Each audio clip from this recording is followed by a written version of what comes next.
Let's take a look at how to factor a polynomial with four terms using the technique of grouping. Now, before we do that, we need to understand that sometimes the GCF of a polynomial can be a polynomial. Here, we specifically look at a binomial GCF. So for example, if we take something like 3y squared times y minus 2 plus 4 times y minus 2, what we notice is we have two terms. We have this first term plus this second term. So we're trying to look at both of these terms to figure out what's common that we could factor out. So this particular polynomial has a GCF of y minus 2. Y minus 2 is part of the first term, and it's also part of the second term. So it's a common factor. I can pull it out. So we need to pull it out of both of these terms. And what we end up with is y minus 2, that whole thing, times what's left. And what's left is 3y squared plus 4.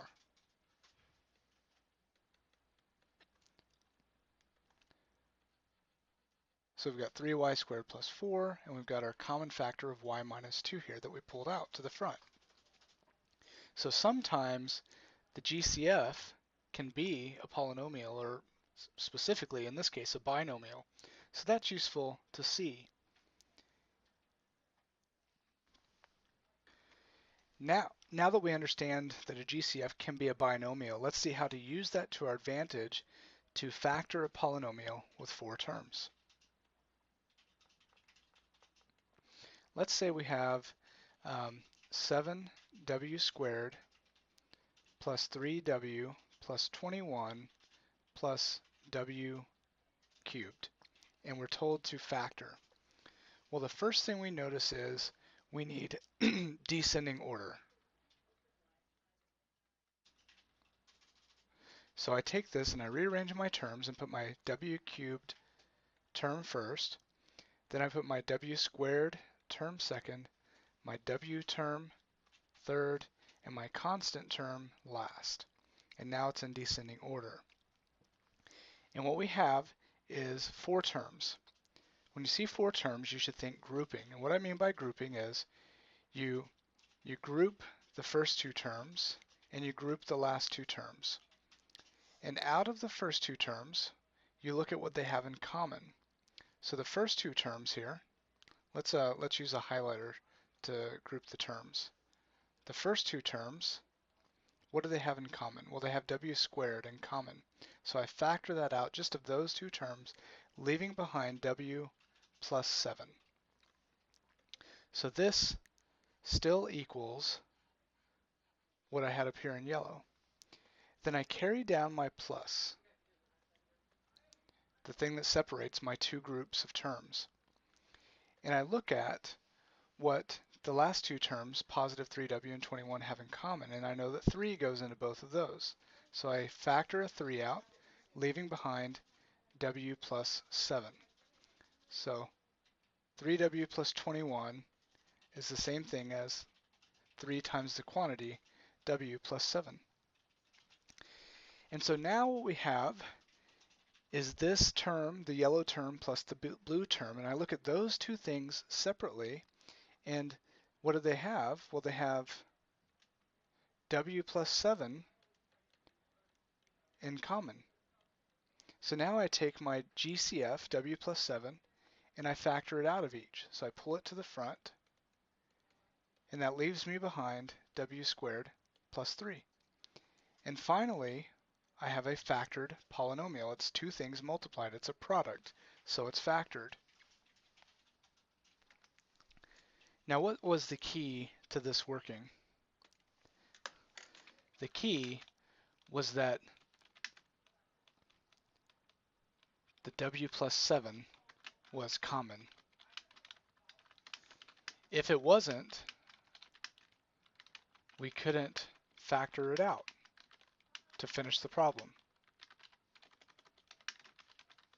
So anytime you're factoring by grouping, if the binomial that you get here does not match the binomial that you get here, then you can't factor it out to finish the problem. And if a polynomial doesn't factor, let me make a note of this. If a polynomial does not factor, we call it prime. So that's an important word, actually. A polynomial that does not factor is called prime. So if the binomials here don't match, you either made a mistake or the polynomial is prime because it cannot factor. Let's look at more examples. So now we have another polynomial with 4 terms, and it's already in descending order, so we can go ahead and start factoring. Now, I failed to mention it before, but always look for a GCF of all the terms before implementing another technique.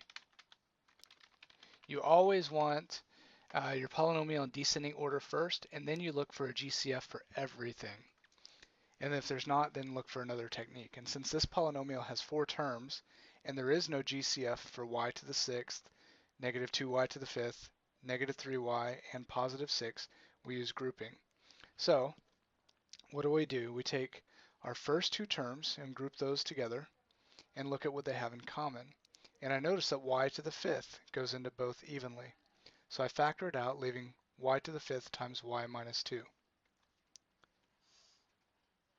On the second half of the polynomial, I have negative 3y plus 6. Since the first term of this is negative, I pull out a negative GCF, and they have a 3 in common, so I pull out a negative 3, which leaves behind positive y minus 2, because the signs change when you factor out that negative. So negative 3y plus 6 is my second group, which factors like this. Now notice that this step is not factored because it is subtraction and not multiplication. Remember, for a polynomial to be factored, it has to be multiplication. This step is subtraction. It's 2 things subtracted. So it's not multiplication, so it's not factored. So you can't stop here. Remember, the key from the last problem that we looked at to finish your factoring by grouping is these 2 pieces, the yellow and green piece here now, have to have something in common, and they have the binomial y minus 2 in common. So we pull out the y minus 2, leaving behind y to the 5th minus 3. And now we are factored because we have 2 things multiplied. Let's look at another example to finish this video off that's a little harder.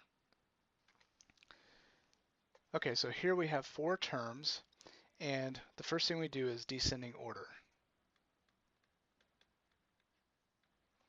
So when I rewrite it, I get negative 12y to the 4th minus 28y to the 3rd plus 6y squared plus 14y.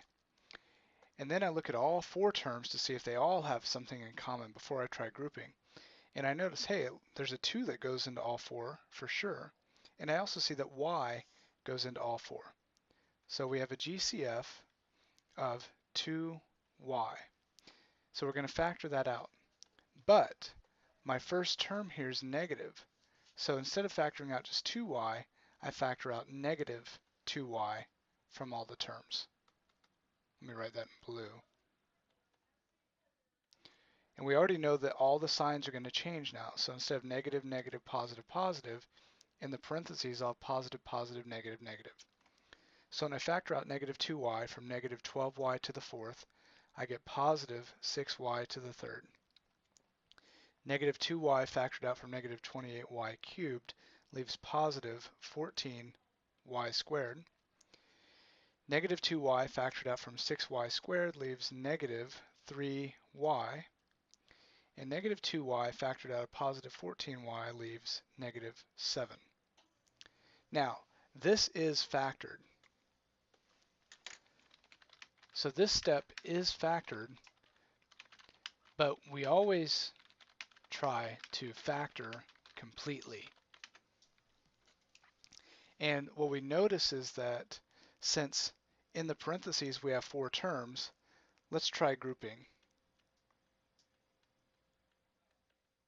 So we're going to work just in the parentheses here, and we're going to carry our negative 2y along for the ride. So I've got negative 2y, and let me use a big set of parentheses here. In the parentheses, I'm going to use grouping. So here's my first group. I can pull out a 2y squared, leaving behind 3y plus 7. In my second group, I'm going to factor out, well, the first term's negative, so I've got to factor out a negative, and these don't have anything in common except for 1, so I'll factor out a negative 1, leaving behind positive 3y plus 7 because the sign's changed when I factored out the negative 1. Okay, now I carry my negative 2y along again, and I just go inside the parentheses and I look at these two things to see if they have anything in common. And they have the 3y plus 7 in common, so I factor that out, leaving behind my 2y squared minus 1. And now we've factored what's in the parentheses, carrying along our GCF of negative 2y. Now, one last step, you don't have to do this, but it's pretty common, is everything here is multiplication, right? In the parentheses, these things are multiplied. And on the outside, I've got negative 2y multiplied. Since it's all multiplication, I can drop the big set of parentheses to give me 3 things multiplied as my final answer. So, since this is all multiplication, we can drop the big set of parentheses. And we get our final answer right here. And that's how to factor by grouping, dealing with a GCF, and writing in descending order.